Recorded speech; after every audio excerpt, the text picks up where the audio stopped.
Ladies and gentlemen, welcome to yet another episode here with me, your host. My name is Dallin, and again, it is always a pleasure. And if you're a federal employee who is thinking about planning for or even in retirement, then you are in exactly the right spot. Because we sit down, we chat 3 times a week, Tuesdays, Thursdays, and Saturdays. And we talk about your benefits, we talk about your retirement, and we come up with the best strategies, the tips, the tricks, the things that you need to make sure that you're on track, that you're going to be ready to retire comfortable and confident. That's what we're all about here. And so if you're all about that too, hey, consider subscribing. We have an incredible group community of federal employees doing just that. So join the group. It is great to have you. So today we're talking about December 31st. And I talk with feds all the time, right? That's my job. I'm a financial planner. I help feds retire. So I'm talking with feds all the time, whether it's via YouTube, podcast, whatever, or actually sitting down with my clients. So I always ask, hey, when are you looking to retire, right? What's the goal?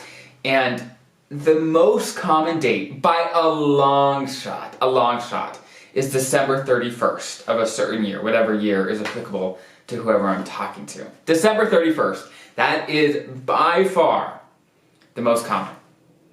And what I'm going to address today is, hey, is that really the best time to retire? Because there's lots of things to think about, and there's definitely advantages to December 31st, but it is far from the only thing to think about. There's actually a long list of things to think about, which I'm going to go over today, but the last one, the one at the very end of the list, that most people don't think about as much as they should, is probably the most important, but we're going to dig in one at a time and talk through the things that you should know when picking a day to retire. Because you've worked hard. You've worked hard and you want to make sure you end on the right foot, and picking the right day in the year can make a pretty darn big difference over the course of your retirement. So without further ado, let's jump in. So before we get too far, let's talk about why are feds retiring on December 31st? Why is that even popular in the first place? Well, great question. So the big reason is because of annual leave. And annual leave, as many of you know, is a use or lose sort of thing, where only so much of your hours of annual leave is going to cross over to the new year. And any unused annual leave that you have sitting around at retirement time, you get a check, you get a lump sum payment as if you would have actually used the leave. That's the amount that you would get. So it can be a substantial amount, right? Thousands and thousands of dollars, depending on how much you have.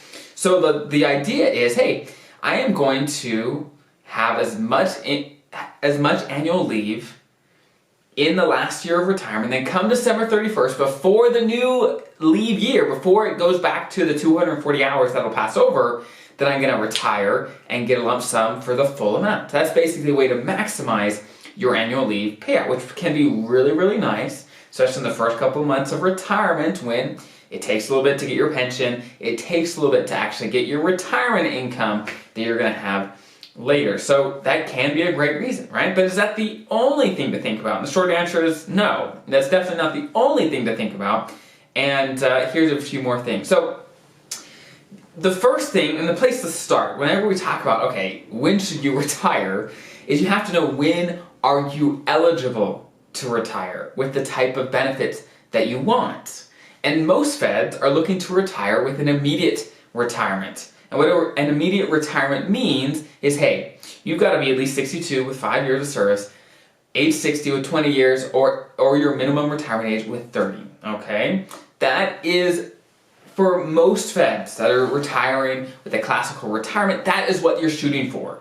So when is the first date that you would be eligible for one of those 3 eligibility requirements, right? Find that date.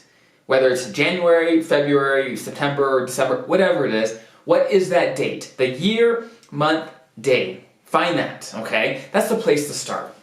Once you have that, then you can make decisions of, okay, let's tweak things here or there, maybe work a little longer to maximize whether it's annual leave, whether it's your pension, whatever it is, to maximize the different benefits. But start with, when is the first date that you are eligible to retire, and then we'll roll from there. Okay, perfect. So the next thing is looking at your pension.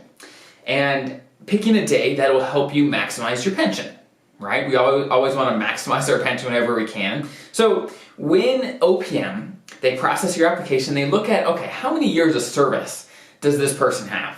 They're going to look at your full amount of years and the full amount of months. But any extra days that you have hanging off are just going to fall off and not be counted towards your pension. For example, let's do an example.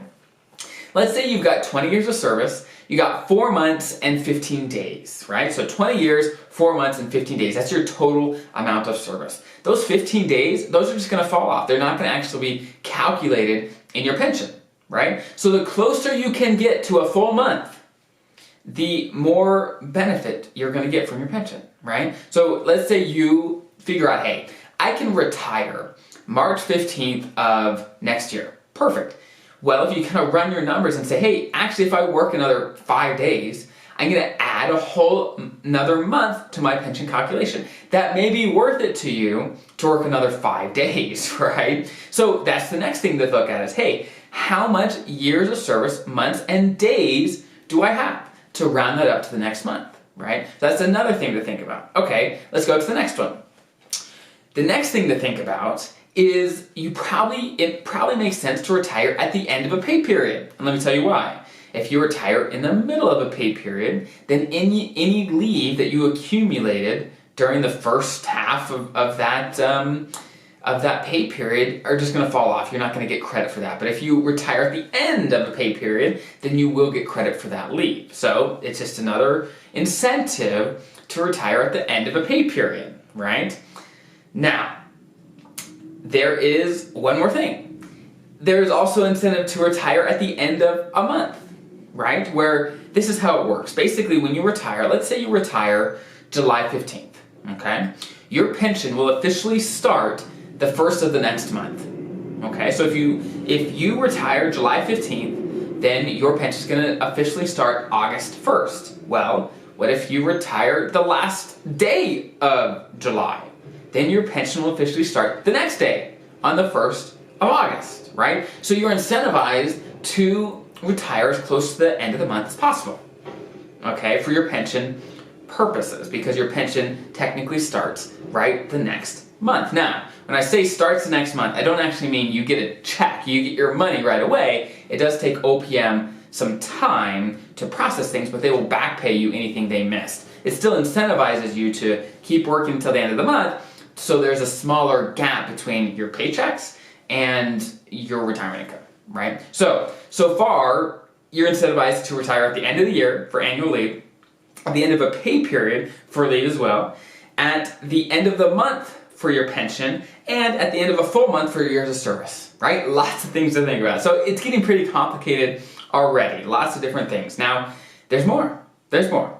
The next thing to think about, and I've talked about this a ton before, but it's getting that 10% bonus to your pension, right? I've talked with many feds that are actually pretty darn close to being eligible for that. And if you don't know, to be eligible for that 10% bump, that bonus to your pension, you've got to be age 62 or later and have at least 20 years of service. And if you meet those requirements, then you get a 10% bump to your pension, which can be a big, big deal over the course of a retirement. And if you're close, if you're within only some months or weeks, whatever it is, it may be very much worth it to you, right? And maybe it won't. Maybe you still want to retire as soon as you're possibly eligible, but definitely something to keep in mind. Now, along that same thread, sick leave, as we talked about before, annual leave, you get a lump sum payment, but sick leave, for any unused sick leave you have at retirement time, will actually add into your years of service, right? And sick leave can't make you eligible to retire, but if you're already eligible, let's say you're 62, so you only need 5 years of service technically to retire at 62,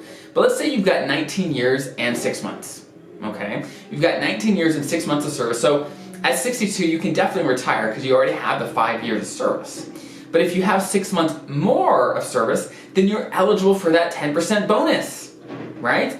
So if you've got 6 months worth of sick leave, then that could push you over the edge and make you eligible for that bonus. So something to think about, right? If you're close, I'm saying, hey, it may be worth it. Maybe not. Maybe, again, it's not worth it to you. Just know if you're close or not, because that can make a big, big difference. Hundreds of dollars a month, and thousands of dollars a year because of you knowing the rules and maybe getting that bonus, right?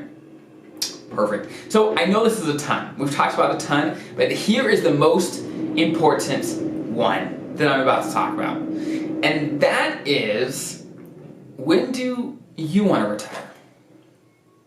If it was up to you, if you had never watched this video, if you just said, hey, I would love to retire, whatever, when would it be? When would it be? Is there a month, maybe a season of the year that is perfect for maybe skiing or something that you love to do, or maybe to travel to your favorite spot, or maybe to see family? Is there a certain time of year that you love to hang it up then and go do whatever you want to do in retirement? Is there a specific time, right? When would you pull the plug if you could pick? And you can pick, right? And obviously you want to be eligible to retire. That's the first place to start. And maybe for you, that's the date. Maybe, hey, I want to leave as soon as I possibly can, right? So that's probably the most important thing. And obviously we want to maximize our benefits as much as we possibly can. But the best way to maximize benefits, honestly, is to keep working. Because if you keep working, well, your pension's going to get bigger, your TSP is going to get bigger, all these benefits are going to get bigger because you continue to work. But there's a balancing act of, hey, the longer you work, obviously your benefits are going to get bigger, but the point of life is not to work forever. There's a balance of, hey, I want to maximize my benefits as best I possibly can, but also I want to retire too as soon as I possibly can, comfortably, right? So where's that balance? And that's the balance that you have to find between all the little tips that I shared today of, hey, things to think about when it comes to retirement and picking the right day, but when do you want to retire, right? Life's about enjoying retiring, and yeah, you want to get the most out of your benefits, but you want to get the most out of life. That's what your benefits are trying to help you do, is get the most out of life. And so finding that balance can be tricky, but you're up for it. I know it, because you're here, you're learning, you're investing in yourself and educating yourself. So if anyone could do it, you can. And good luck with everything. I hope that is helpful. Have an incredible rest of your day. I'll see you next time.